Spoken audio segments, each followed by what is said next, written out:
বহুত রঙ্গ তামাশা দেখিছিস তুই, হ্যাঁ?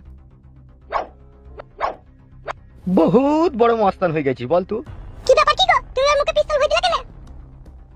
বেশি ফটর ফটর মারাই না, নাহলে তোকে গুলি করবো আগে। কেন, কিসের জন্য? তোকে কৈফত দিতে এসেছি নাকি এখানে আমি? আপনি কে, কোথায় থেকে এসেছেন? আমরা এমএলএ বিকাশ দত্ত সাহেবের লোক। তোমরা কি আমাদেরকে সুখ করে শান্তি করে বাঁচতে দেবে না নাকি? এই সুরের বাচ্চা, চ আমার সাথে। কোথায় যাবো আমি? কোথায় যাবি? জায়গা মতো গেলেই টের পাবি। চল চল চল চল, হাঁট।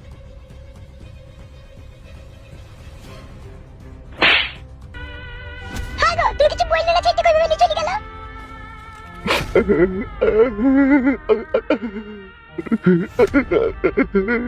কাঁদলে হবে না গো, কিছু একটা ব্যবস্থা করতে হবে তো নাকি? কি আর ব্যবস্থা করবো, এমএলএ সাহেবের বিরুদ্ধে কথা বলার আর আমাদের হিম্মত নাই গো নারকেল বেগম।